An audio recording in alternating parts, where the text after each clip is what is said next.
Good evening kabayan. Nandito po ako ngayon sa labas ng planta. Ang oras po dito ngayon ay 6:30 ng gabi. Yan po yung araw na kalulubog lang. Ito po yung planta na pinagtatrabahuhan ko. Ito po yung crusher. Diyan po ginigiling yung mga bato na mga clay, mga putik ang ginagawang tiles, tigil. Dahil po yung linya rin po namin ay tigil dahil naubusan kami ng ink. Ito po yung planta na bagong tayo. Ayan po yung katabi ng planta na pinagtatrabahuhan ko. Naubusan na ng ink. Wala pang order. 3 araw na wala kaming production. Walang takbo yung engine na hinahawakan ko.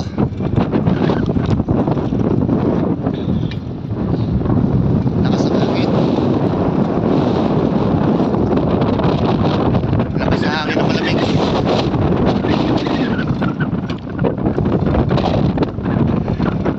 Crusher. Dito po tinuturog yung mga bato, putik, tiles. Tigil din po. Walang operation. Kakaunti na lang pala itong mga materialis dito. Wala na. Mga clay. Tulad dito kakaunti na.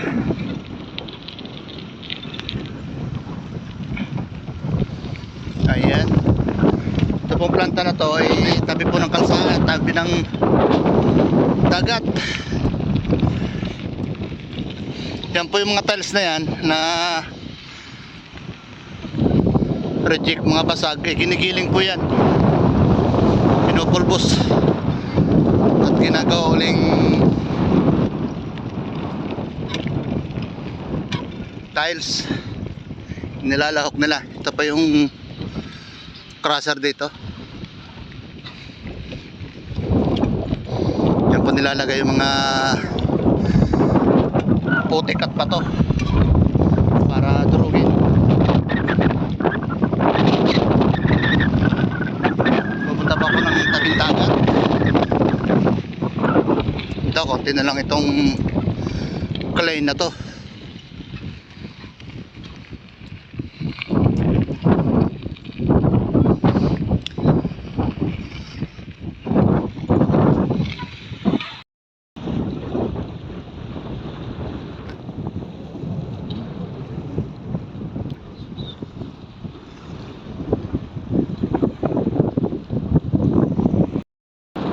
Dito pa rin ako sa dagat. Ayan. Kahit madilim.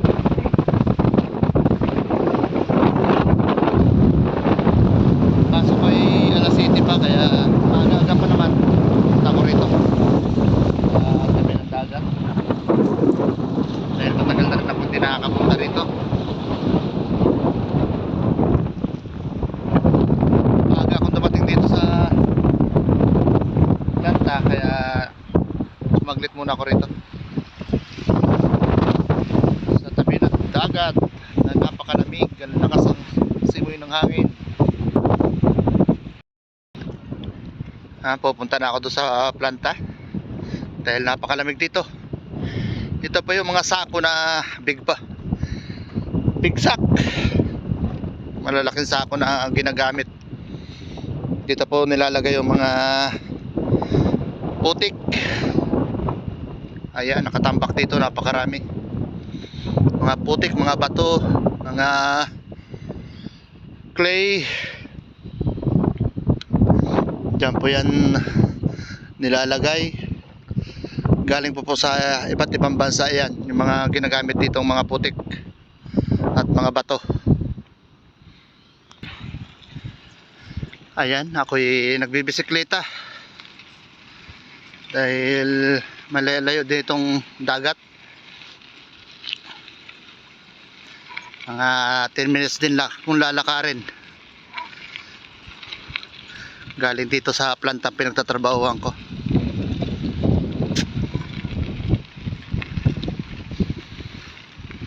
Tatlong araw ng tigil production namin. At yung sahod namin ng para sa December ay wala pa. Yan, dudurugin po yan, mga talis na yan. Popolbusin uli. At i-recycle.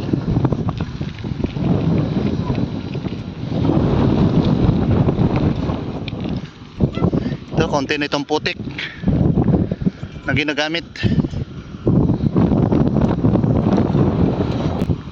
Ito pa, mga scrap. Yan po yung mga tires na basag na hindi pa napapiring. Nire-recycle uli, nilalagay lang doon.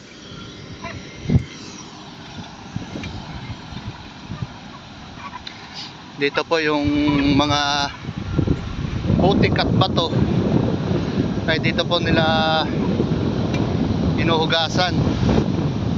May mga ball mill din po yan.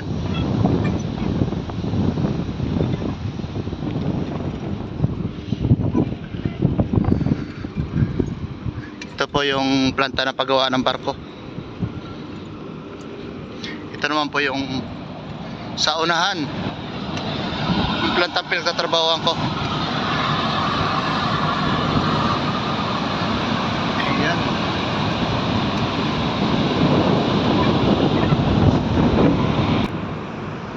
Ito pa yung dust collector namin dito. Ang lalaki. Dito po nilalagay yung punches na panghulma sa tiles. 60 by 60 po ito. Andito po sa press.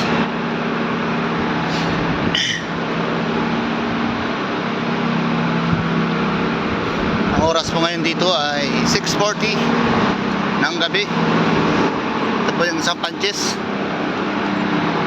30 by 60. Wala yatang bumabayo na press, lahat ay tigil.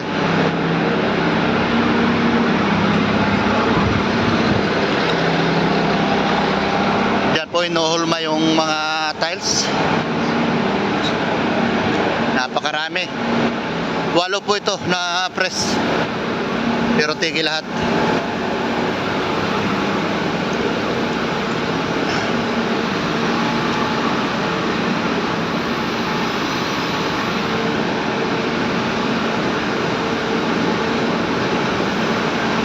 Walang production dahil walang bumabayo.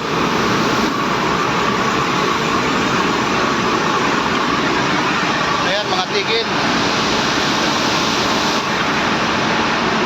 At yung dryer.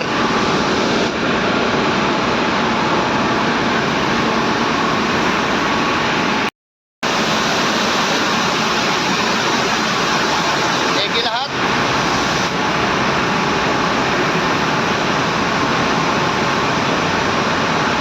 Materialis, walang ink, walang materialis na panggawa sa glaze. Huwag ko may natatakbo dito sa planta. Pupunta na ako doon sa linya ko.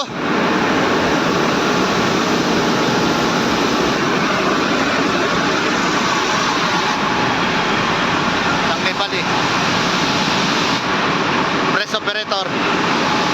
Ito po yung dryer dito. Mainit po ito. Pag doon po sa press, pag hinulma yung tiles, the dryer dito para tumigas, para hindi siya mabasag pag dumaan sa linya.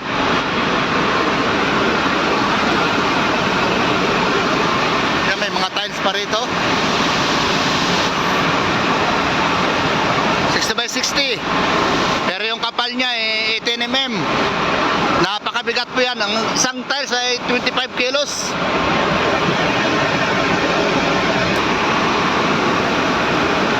Ayan, nandito na ako. Yung mga tao rito ito nagsiselfon. Walang linya, walang tumatapon linya. Lahat tigil. Kagabi nagsasample lang kami. Itong pang-araw siguro puro sample din. Ayan. Ito pa yung mga operator dito, mga Indiano.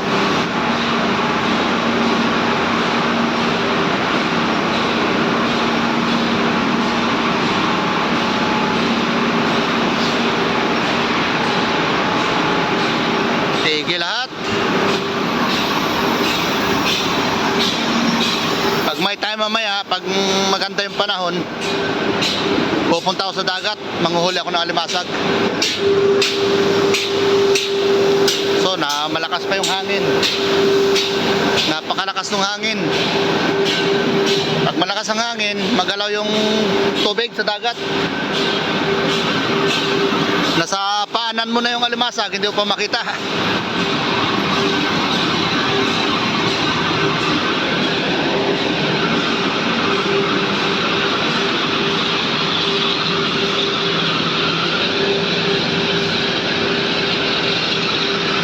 Ayan.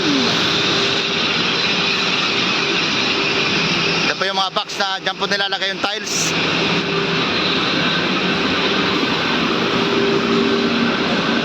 Sasampu lang nga sila dito.